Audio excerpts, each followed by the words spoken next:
Thank you. Thank you for joining me here at the Energy Healing Network this evening.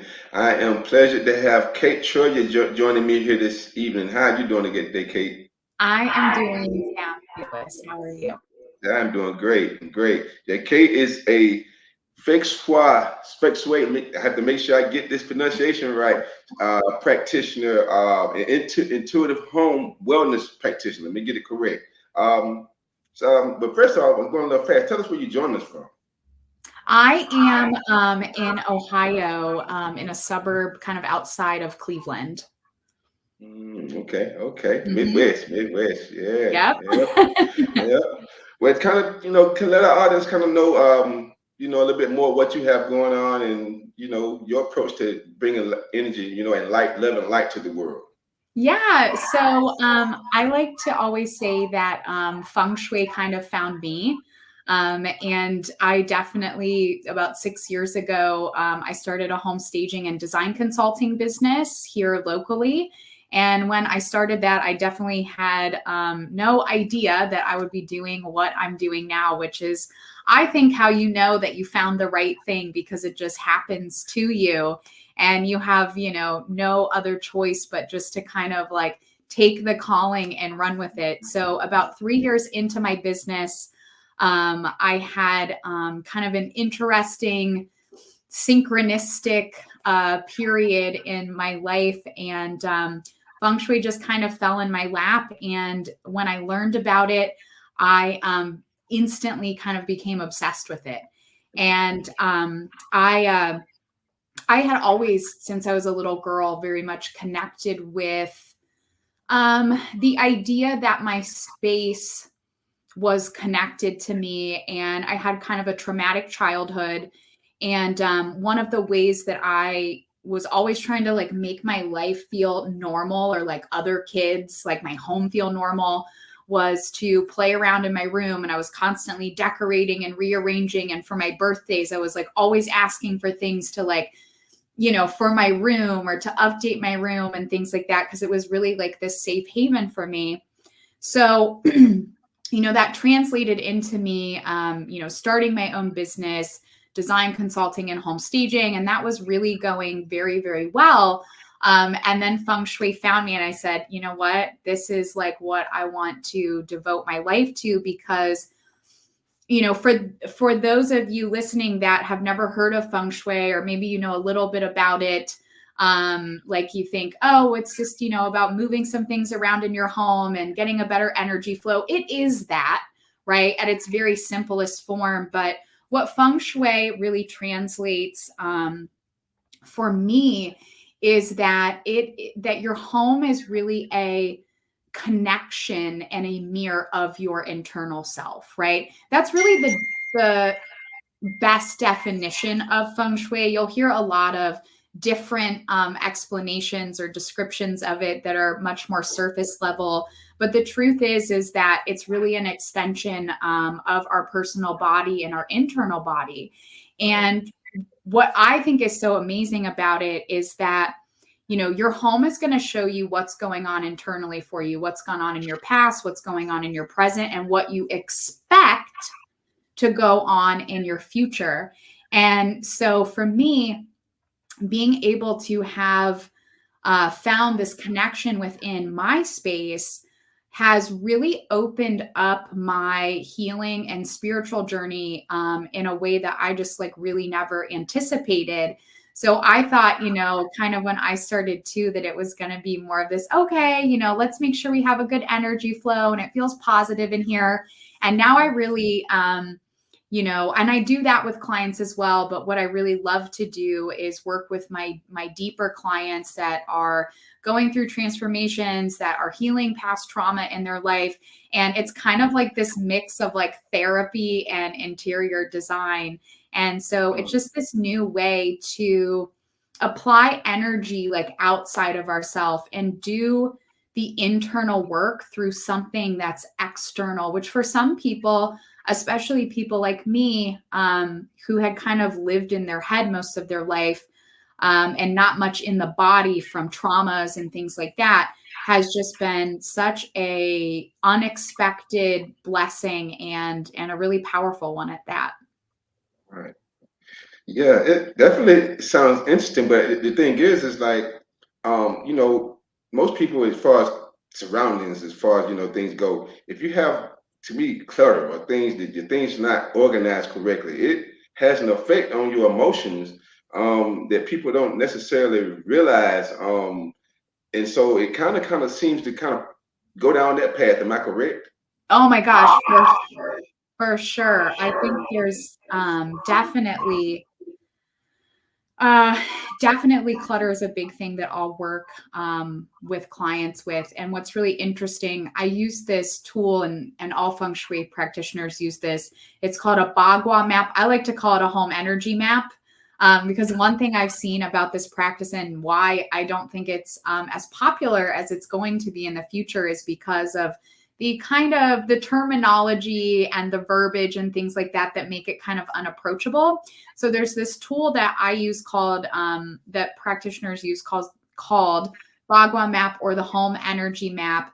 And I basically, and this is a long topic we could go down, but I basically see it as, we believe we have chakras or energy centers in our body. This map is showing us the energy centers of our home, and those are related to our internal energy systems. So, for example, there's an area in your home that holds the energy of your love and relationships. So if that tends to be the area in your home or in any room that you see a lot of clutter in, chances are you've got some things there that you might need to work through, and that might be present stuff or it might be past stuff. And I know when I first started my practice, that was my home's always been very aesthetically pleasing. It's been organized. I like things, kind of to have a place. But one thing I noticed was that my love and relationship area seemed to be in my home in general. And then in every room, it seemed to be this place where I had this stack of things that I didn't know what to do with. And so when I started practicing and I was becoming certified, that was an area within my home in its entirety that I worked on a lot. And it was like I just had this really big moment of clarity of of course, this is where stuff builds up that I don't know what to do with. I didn't know how to love myself, which meant I didn't know how to love correctly in my relationships, whether that was with significant others or, just relationships in general. And so that's been something for me. It was one of the first things, and then something I try to be very intentional about in other spaces and things like that as well. Yeah, yes, that's very interesting because I was going to, it leads me to a question that I had asked for you because I know that because I'm a Eureka practitioner and I know that you are as well. And so like you said with the chakras, we knowing that these energy centers can have traumas and blockages that are stored there. So you're putting it in a basically your exterior, your home sense, as far as actually having to be aligned as well. Yes, exactly. And I'll work with clients too, so let's just keep using the love and relationship area, right? Because we're talking about it.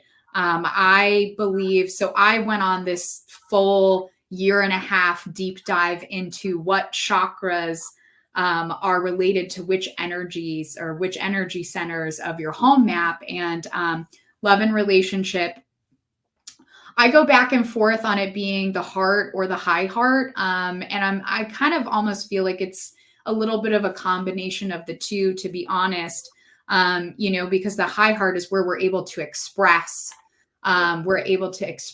our love and our feelings. And so when I have clients that, for example, I see those blockages in their home, in the love and relationship area of their home, which translate to love and relationship issues in their life, then often I will suggest different, heart chakra meditations, sitting with that, kind of working on that energy, because to me, it's all related. And I think that's what's so cool about feng shui and the practice in general is that, when you have a hard time connecting to the body, so again, especially for people that have gone through traumas in their life, we we will tend to have a hard time connecting back to the body and really pulling that energy through. And so being able to see it physically in your home and then relate that is such a powerful thing for people. And I know it's literally been the most life-changing thing for me in my personal practice. Yeah, it's definitely fascinating because I mean I can see the correlation because I was about to say that was basically when we talking about love and things of that nature. I would have thinking the heart chakra, and yeah, I can't think you call it the heart, how heart, I call it the throat as far as expression. But yeah, it's kind of the same deal. And like, but to know that kind of exists around us, when I think on it, it's actually true. You know, but I mean, when I think of some other things, even related to myself, as far as when I was healing myself, if I kind of think about some stuff that, as far as how I organize things and within my home now, whatever, it's actually different compared to, I would say, some years ago before I started. Because, you know, as healers, we always have to start healing ourselves before we can heal others. Yeah. And so I could see the difference in the arrangement of how things may be within how I arrange my home compared to then. But when I'm running through my mind, you get me thinking about it. So that's fascinating. Yeah, yeah. But get a little bit. I want the audience to really get a better understanding of what feng shui is, because you know I definitely hear like, you know, people, you know, they hear these things and they think they know, but they don't necessarily know. So Yeah. So I would say there's like a couple different ways that I like to explain it. And there's one, so there's two things that I think make up a feng shui practice. And one is the daily, weekly, monthly habits and routines that you perform within your home. And those can be everything from, you know, keeping it decluttered, from having a cleaning routine, to meditation, to self-care things, like, and how your home is set up to make those things easier for you. So for example, if you're starting a meditation practice, or, you know, a meditation practice is something that's important to you, how is your home serving you and supporting you in that practice? So do you have a space in your home that you can naturally, you know, you can roll out of bed and just go to, you know, and do you have the things in that area that you like for meditation? Like for me personally, I like to, you know, light incense before I have meditation. I like to, you know, get up in the morning while it's still dark out, and I like to do it in a certain area of my home. So I want to make sure that I want my journal there in case I want to write things down, but you know, I don't want to have to get up from that state necessarily after meditation. So I want to make sure that all of those things are present within in the area that I'm going to do that practice. Maybe it's that you want to stretch and do yoga at the end of the night, you know, to kind of relieve some stress and just like get back into your body before you go to sleep. So is it easy for you to maintain that yoga practice consistently? Because I refer to this as a practice because it really is. It's something that you're thinking about, you're doing, you're practicing consistently in your home every single day. So there's that aspect of it, of the routines and habits and practices that you're doing in your daily life to not only support your home, but also support yourself and what you're doing within it that affects your personal energy, right? So your goals and aspirations, like how is your home supporting and serving you in that way? And then the other thing is kind of the deeper side of it, where, you know, I mentioned earlier about how your home is really holding the energy of what's gone on in your past, what's going on in your present, and what you expect to happen in your future, right? So in my opinion, your home is like your life-size vision board, and it should be treated as such, right? So you know, that kind of goes beyond the clutter and all of that. Like, how are you reminding yourself of what you don't want in your life anymore? You know, how are you supporting yourself presently? And how are you, you know, maybe setting it up to remind you of what your goals are, right? It could be from, you know, as simply as where you hang your vision board, so you're seeing it every day. But it could also be making sure that, for example, the abundance area of your home has maybe artwork and plants and things that make you feel rich, that remind you that you want to live this rich existence. And when I say rich, I don't just mean money. And the same thing with abundance. Abundance is related to our self-worth. I related to the root chakra, right? So like what is going on in that area that's reminding you that you're trying to change patterns and habits that you've maybe leaned on in the past that are no longer serving you. So to me, that's really not only what feng shui is, but the results that you can get from it and how you can really work with it to not only help help you through transformation and help you through healing, but really set you up to get the things that you actually desire in life and hold the energy for those things in your space so that you're constantly reminded of it. Yeah, you just answered my next question I had for you, which how are you using feng shui to help someone as far as increasing their prosperity? Yeah. So, well, let's talk about that in a little bit more depth. So, if you are standing at your front door, outside your front door facing in, the abundance area of your home is going to be located in the back left. So, a lot of people will say the back left corner for ease's sake. Now, depending on your home's layout, right? And that's whether you live in an apartment, a condo, a full home, it doesn't matter. Depending on, ideally, we want a square or a rectangle, which means that all of the areas are present. If you have an irregularly shaped home, which here in the West, a lot of people do, some areas could be missing. And then there's like some remedies and things like that we can use to kind of I like to say, close any energy leakages. But let's say that, for simplicity's sake, that you live in a square or a rectangle home. If you're standing outside your front door facing in, the back left corner / back left area is going to be your abundance or your wealth and prosperity area. And what you can do in this area is aesthetically, right? Things that represent wealth and prosperity from a feng shui perspective are things in the colors of purple, the wood element. So think flowers, think plants, wood furniture, anything. It could be like your most expensive piece of artwork. Even if that's not necessarily expensive, it could be one that feels expensive. Maybe you put your nicest piece of furniture there. Maybe you create an abundance altar that you have there.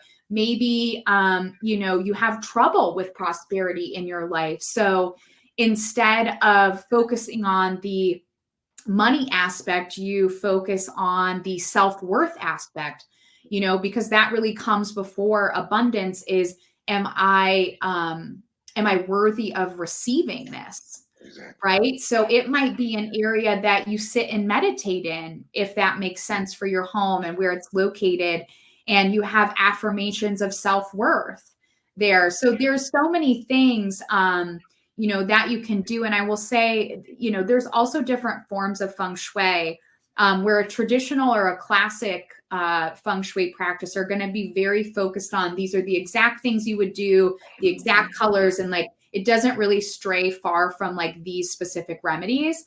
I'm a form school feng shui certified practitioner. And so we use those things as guidelines, but it's very individualized for each client. So if I'm working with a client and abundance is a big thing for them, yes, we're going to focus on the colors and the wood element and things like that. But we're going to go deeper and say, okay, but what's going on internally? What do you feel you are worthy of? How are you at receiving? And then we're going to come up with a plan on what fits their specific situation and what they need to work through and work on to start getting that flow kind of happening in their life. And if you look at that area of your home and it's cluttered, or there's stuff everywhere, or it's the spare bedroom that you throw all the stuff in that you don't know what to do with, well, then we would start there, right? By saying, well, we need to love everything in this room and we need to remove everything that doesn't make us feel good. So, there's kind of no one size fits all answer, but I think this should give at least people an idea of where they could get started and their ability to kind of start looking at their space with different eyes, right? And saying, do I actually like this? Do I love this? Do I feel neutral about it? Do I hate what's in this space? Because chances are if you hate what's in that space, you hate that aspect of your life, right? So that's a place to start as well. Very interesting. Very interesting. Yeah, it's definitely not one size fit all, but it all makes sense. But I guess that kind of brings me to some people, a lot of people that I know personally who dealt with grief, and they've had it within the home, or a spouse who lived there. How would you approach a situation like that? Well, some people won't like hearing this, but you need to get rid of everything that's attached to the feeling of grief. That's where I would start. And I'll say this: if the grief poses a negative feeling, right? So, for example, if it is from a spouse or a significant other, and you have a lot of bad memories attached to that relationship, or it was a traumatic event, I would say that removing everything from the home that is related to that old life is really important. And people always go, well, I don't have the money to replace it. I don't know what I'm going to do with it. And trust me, I get that so much because I personally went through that earlier this year. I was in a 5-year relationship, and it ended, and I moved into my own space. I brought a lot of stuff with me. I loved the way my new home was set up. It was I loved it. It looked aesthetically so amazing. And then one day I had this thought where I was like, all of the things in this home remind me of my old home, which reminds me of my old relationship, which reminds me of the person I used to be, but I'm not that person anymore. So it might look aesthetically pleasing to the eye, but there's this underlying layer of not being in alignment. Right. And so I made that day, I was like, I'm listing all of this stuff on Facebook Marketplace. I want it all gone. And that was really hard for me, especially coming from a design background and really liking my space to feel finished and be aesthetically pleasing. And I had a lot of anxiety about it. And it was really funny. It was like before somebody would come to buy something and pick it up, I would have this anxiety like, oh my gosh, my dining room is going to be empty. Oh my gosh, my space isn't going to be finished. It's going to make me really uncomfortable. And what was so amazing about it is once everything was gone, I mean, I sold over half of the furniture in my home. I still have not replaced any of it. This was several months ago. And what's so interesting to me is that a couple things was one, that once it was all gone, I sat and I looked around my space and I felt like I had moved in again. I felt gratitude for all of the space that I had, because now I have made space for what is actually in alignment with this new version of myself. And I also don't feel the need to fill it all up right away, right? I'm kind of like, when I find the right thing or I decide what I want, I'll get it. And that hasn't happened for me yet. And so I think that's been a really important part of my journey in working with clients is, being able to be like, listen, I know it's hard to get rid of a lot of your stuff and you don't know how you're going to replace it and all of these things. But the truth is, it's holding this energy of the old version of yourself that you chose you didn't want to be anymore.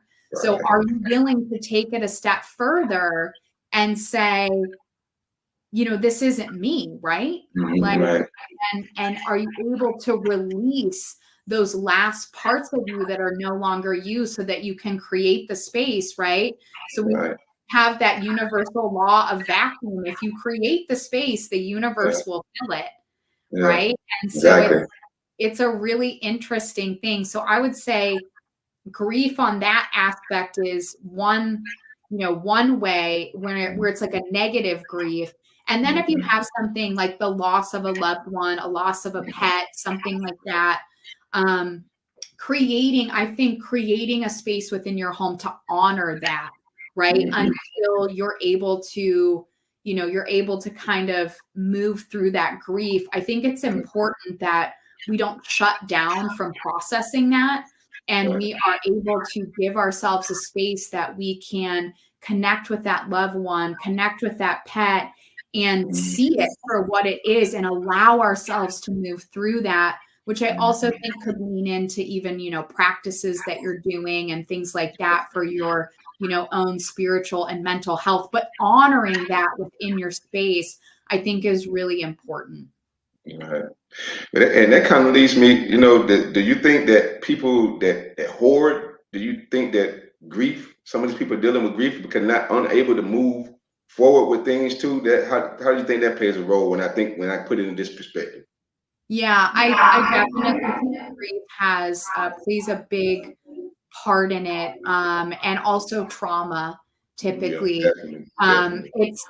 So it's kind of like putting things in between you and processing stuff, right? So if it's filled up with stuff, I might be overwhelmed by the stuff, but then I can focus on the stuff rather than the reason why it's there, rather than the reason that I'm collecting it, right? And so I've had some clients like that, that have had really, really traumatic lives, and they're hoarders. And it's kind of, I try and work with them to get them to see that correlation and that connection. Like, you're putting these things in between you and your healing because you're terrified of looking into it. You're terrified of processing it. And I get it, and that's kind of like each individual's journey. Again, we have to be ready to process those things. But it's really symbolism for, putting stuff in between us and acknowledging and processing and accepting and choosing, to go through the healing process. Interesting.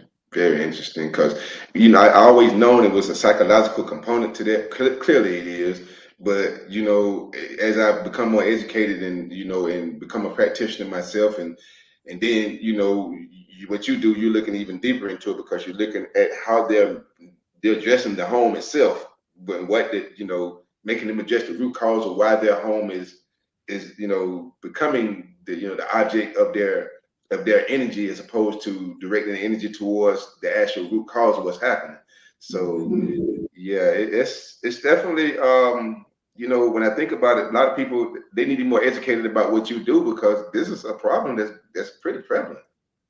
It is. And, you said you're a Reiki practitioner as well. And it's like, I'm sure when you're working with clients that have trauma and things in their life that they're not letting go of, and you're working through the chakras and those energy centers, you'll notice that they hold weight or have health problems or sore muscles or tight muscles around those areas, because our body comes in and says, let me create a barrier, for this pain, for this hurt, so I don't have to feel it, right? Or I don't have to acknowledge it. And it's like, our physical body will hold on to things that we don't want within those areas and create blockages in our personal body. And it just translates into our home, right? It happens in the body, and then it manifests into our physical space, right? So our body is like the conduit, and the body is really, I see the body as really just the physical manifestation of our subconscious. And then the home is just the extension of that we can physically see outside of ourselves. So I would guarantee, the person that's coming in for a Reiki session that has, something going on in one area of their body that they keep trying to work through, they're going to see that very similarly in our home, because it's literally just a mirror of us. And we,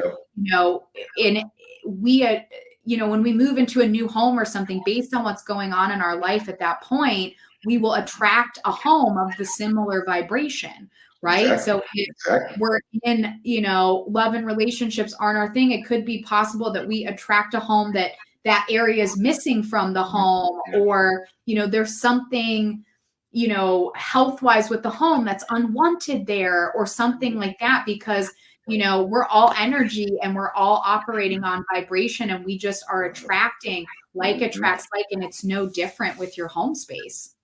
Which leads me to my next question about the role that your home plays in you manifesting the things you want in your life. Yeah, I think that's a really big one. So like I mentioned before about our home is showing us what we expect to create in the future, right? So if we are expecting poor relationships, or we are expecting a lack of abundance, if we are expecting things to not line up for us, if we are expecting that, oh, we just miss out on the right opportunities, that's showing up in our space, right? And if we expect to have amazing relationships, balanced relationships, relationships full of love for ourselves, that is showing up in our home. So again, I think it's like, that's why I'm so fascinated about this practice and what I get to do and connecting with people and talking about it is there's always this deeper awareness that I'm even able to tap into and see through conversation and through clients' homes where it's like, again, like to me, if the body, so our manifestation, the creation of our manifestation starts in the mind, right?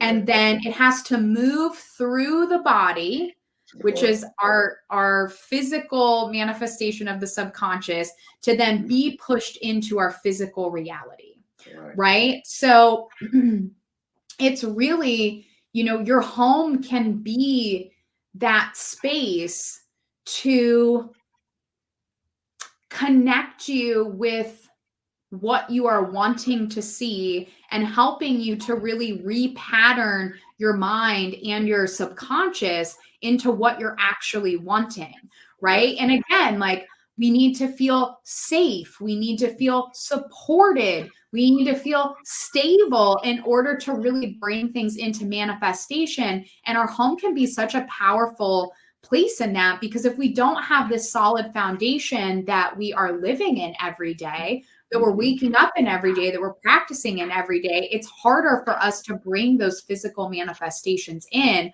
And I think that's why it's so powerful to have this really truly realized connection with your home, with your physical body and your home body, right? And how you can link those things together to really not only bring in your manifestations, but like be really rooted in them, I guess, if that makes sense. Well, that's the key word, because if you're basically fearful, and you can't manifest from a lack and fearful state of mind. Exactly. Yeah, exactly. So you said the key word, that root, the root chakra. Yeah, exactly. Yeah.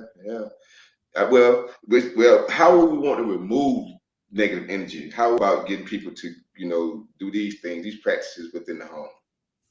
Yeah, so removing energy, I think it depends on what most aligns with you and what you feel most comfortable with. So that could simply be like doing a good cleaning, a consistently keeping your home clean. That might sound obvious, but with the intention and with the awareness that you're also removing any stuck or stagnant energy, I think is more powerful. It's also why you want to make sure that you're deep cleaning, every so often. You're getting the baseboards, you're wiping things down, you're moving furniture, that type of thing.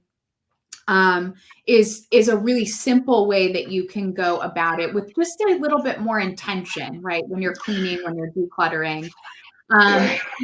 No, go ahead.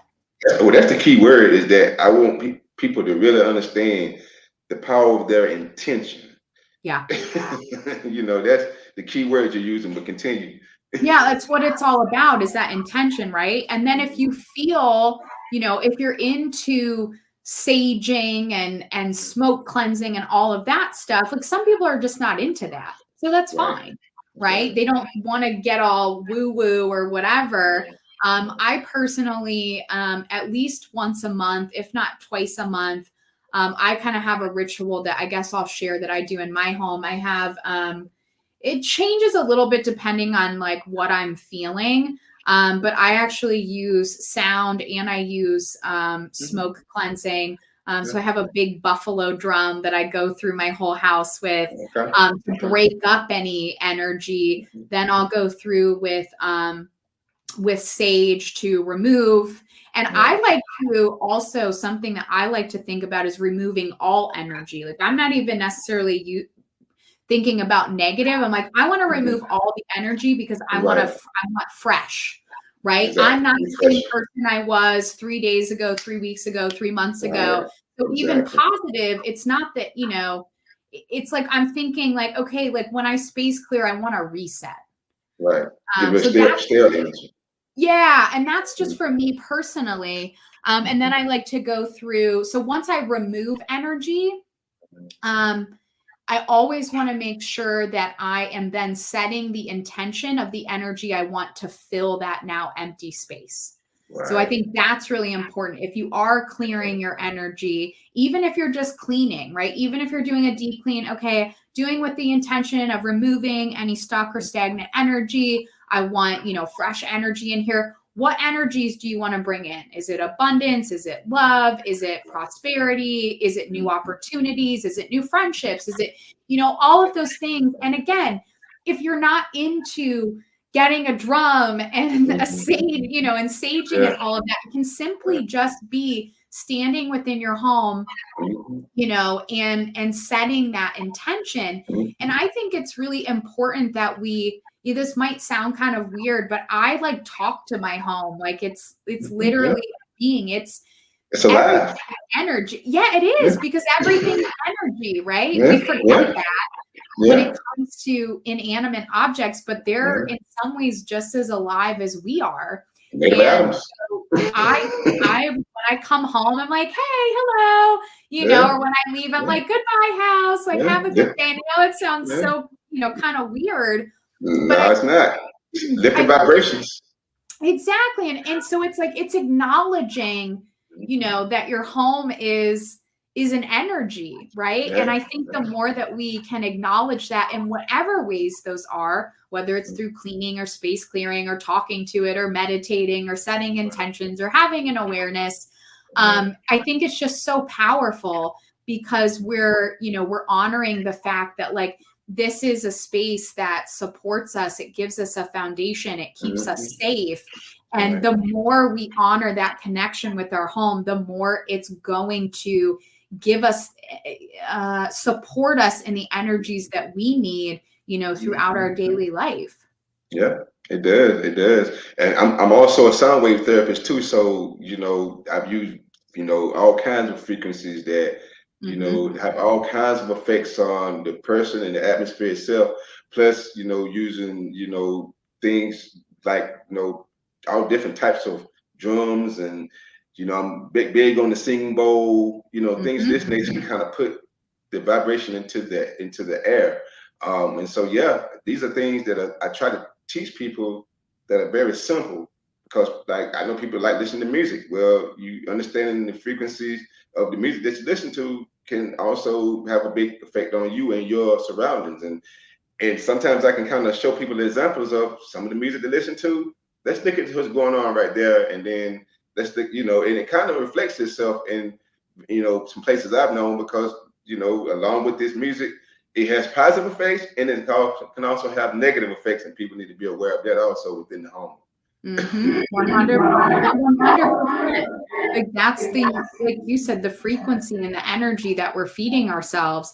You know, sometimes I'll tell people like, hey, just start with like, get yourself a little speaker and have some sort of uplifting music on all the time, right? Exactly. Leave it on when you leave so that when you come home, like that's, you know, a sense that you get, oh, there's nice music on. This feels nice, right? Yeah, and it can be whatever feels good to you. Like, you know, I think something that's really amazing, again, with this practice is like, the more you allow yourself to play around with the intuition in your home, like it could be as simple as like, I don't know where this picture goes, right? And I'll sometimes like challenge my clients to, okay, well, just move it around until it feels good. Well, how will I know that?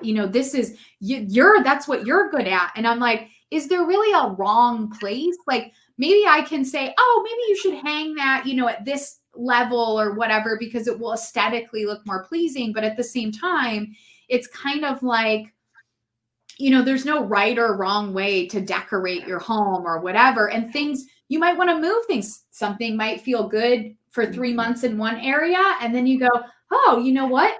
This feels like it wants to move here. And I think that really helps people get more in touch and connected with their intuition, because we're always, internally worried about what's right and what's wrong. And there's so much, if anything, that like there really is no right or wrong. It's like, are you connected with how you're feeling, and are you honoring that? Are you trusting your intuition? And so playing around in your home and allowing your home to kind of, guide you and get you more in touch. Because it's like, when you set something in a certain area and you step back and you look at it, you just know when it feels good.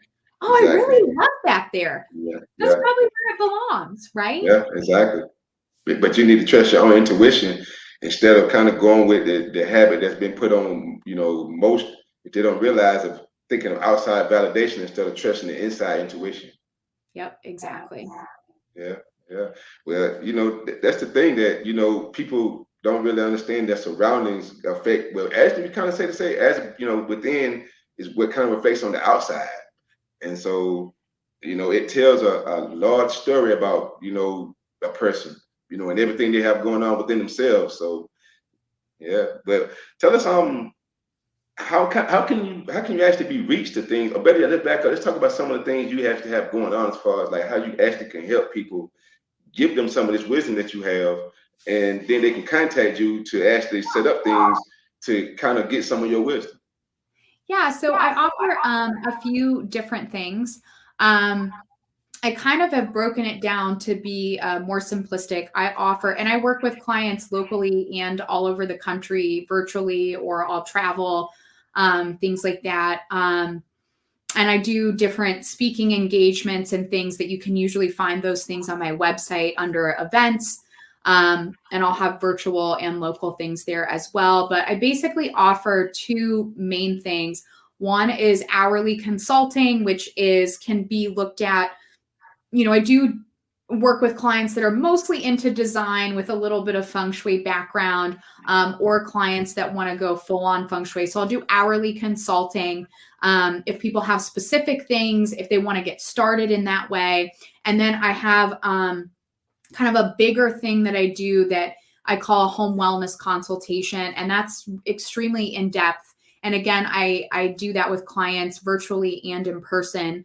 And I like to think of it as like, it's basically like a therapy session with some, with feng shui and design mixed in.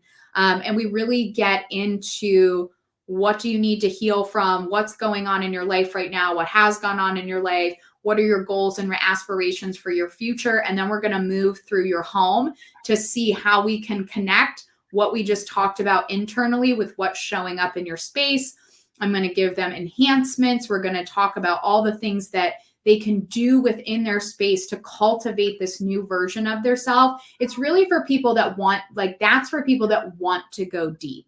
Right. And I'd say the hourly consulting is either for somebody that wants to get started, but isn't quite sure, or maybe wants a little bit more surface level information. But the home wellness consultation is definitely it's very transformative, and we work through things. It takes, it's a lot, but like in the best way.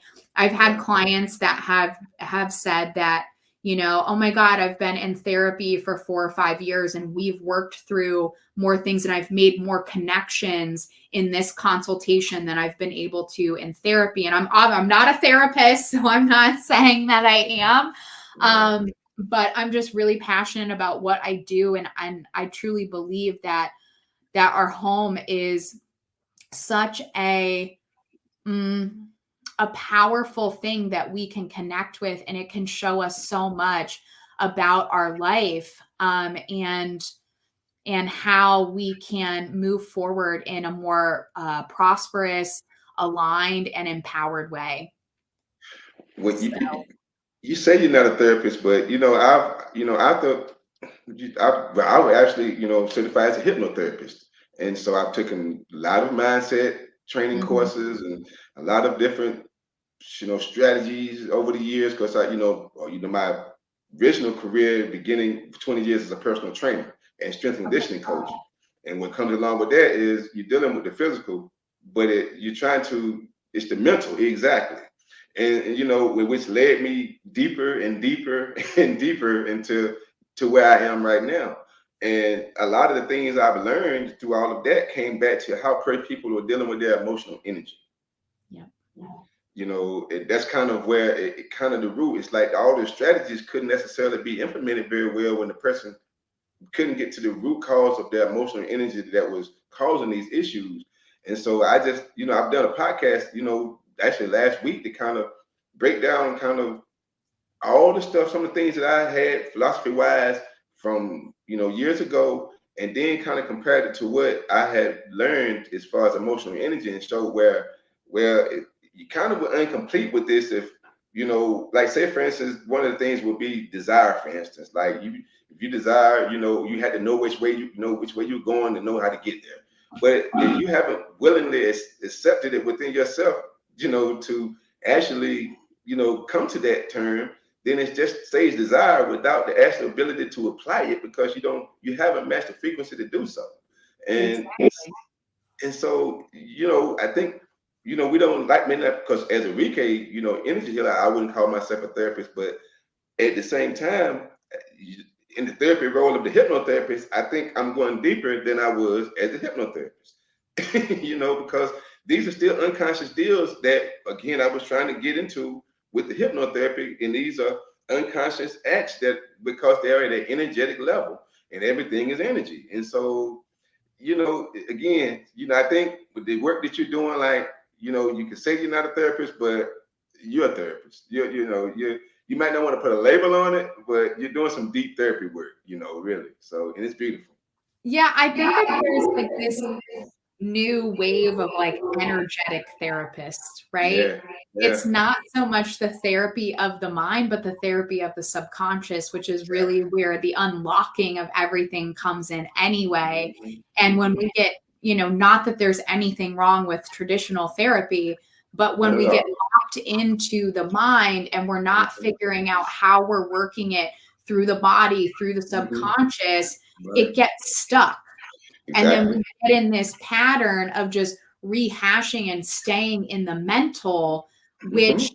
is great to unpack things in. But if we're never Hmm. moving into the physical aspect, into Hmm. the really moving it through the body, then Right. we're doing ourselves a disservice. And that's why I think that people like you and I that are doing Hmm. more of this energetic therapy, Hmm. this energetic work, Hmm.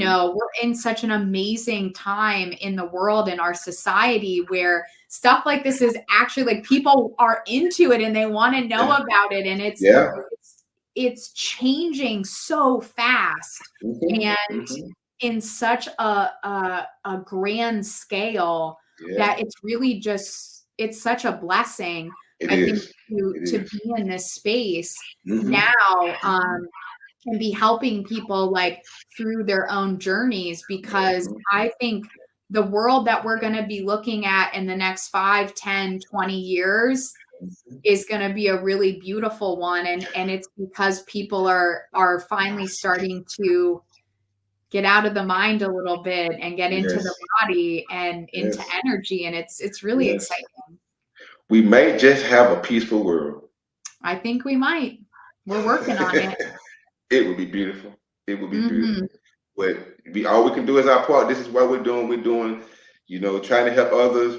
This is the purpose of this network, to expose, people to become more educated about it, especially here in the States, because I'm interviewing a lot of people, in UK and Scotland and various parts of the world where these things are a little bit more known. So, I'm here in North Carolina, and it's Okay.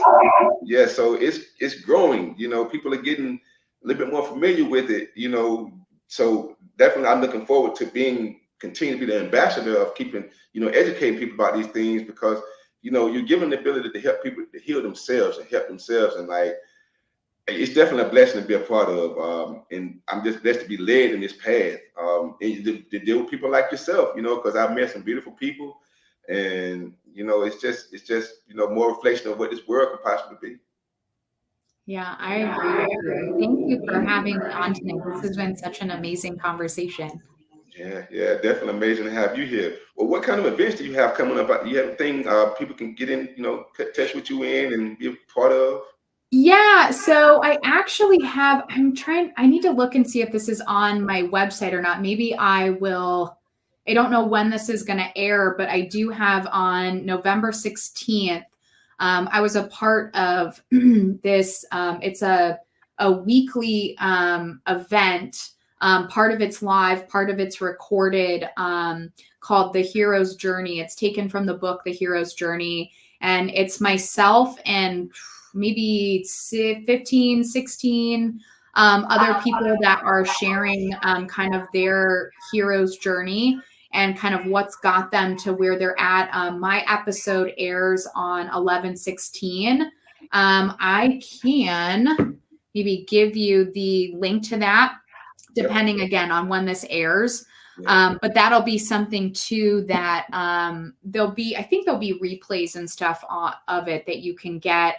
And then I've got some local events going on. I know I've got speaking engagements already scheduled, again, online stuff in April and June of next year. And I'm kind of collaborating on some other things that haven't fully come into fruition yet. I really want to be doing a lot more speaking engagements because this is just something I'm so passionate about and I love speaking about it. But if you go to my website, which is homesliceliving.com, I'll have events and things like that up there. You can get in touch with me through that. If you're on social media, on Instagram and TikTok, my handle is just fengshui.kate. If you want to connect that way. And there's an email sign up form on my website as well, if you want to stay connected. So. Yeah, actually, that's her name, Feng Shui Kate. That's what she's known as from what I saw on her site. So yeah. It's beautiful. It's beautiful. Well, anything you want to leave the audience with, because you left us so much great information. Anything? Yes, I'll leave you with this, and that is, I would encourage people, if you have made it to the end of this episode, to go into your space. One, just pick a room, whatever space it is, and just start to create an awareness about what you like and dislike and how the things in your home make you feel. And just create an awareness of it. There's no right or wrong. There's no good or bad. It's simply just acknowledging, how does this artwork make me feel? How does this rug make me feel? What are the memories attached with it? Are they good or bad or indifferent? And I would encourage you that anything that feels bad to you, see if you can part with it. And after you've parted with it, see if you notice a difference in the energy, not only in your space, but how you're feeling internally, because it really starts with just an awareness. And, it's great that you listened to this podcast and that you've learned some things, but how are you taking, what you've heard and just applying it to your life? And it can really just be as simple as creating a new awareness within your space and a new awareness within your life of what feels good to me and what feels bad to me. And making it simple is important. In our society, we have overcomplicated so many things that need to be simple. And it causes us to search outside of ourselves for answers when really everything is an inside job and everything comes from, our internal self. So how can you use your space to just start to get more in touch with yourself by just creating an awareness on what feels good and what feels bad? That's beautiful. And it kind of add to that, I think that's part of the general public's problem is that things have been overcomplicated. So I know with myself, when you show people these simple things they can do, it's like, that's all. Like, yeah, it's really all because it's within you. But it's hard for Exactly. them to conceive that because they think that it has to be some overcomplicated thing when they don't, just like you said, there are things within ourselves that you're not utilizing. That if you believed in, your mind will change a lot. So yeah, we definitely, blessing to have you with us here, and every word you've shared with us has been some beautiful, information that I hope that you and the audience can share, because just she said you have to apply the knowledge. Knowledge is not. If they say knowledge is power, it's knowledge applied is power, and so use that to empower yourself, and continue to definitely love yourself, and bring light to the world. So with that being said, we appreciate you all for joining us, and thank you, Kate, for joining us this Thank evening. you. Love you. Definitely, Yes, it's been such a definitely. pleasure. Thank you so much. Yeah, and we actually would like to have you back again with all the things you're going on, and let us know, some of the stuff that's have going on in the future. So, Yeah, definitely. Anytime you want me, just let me know. I'd love to come back. well, I think we'll want to hear more from you. So definitely, definitely.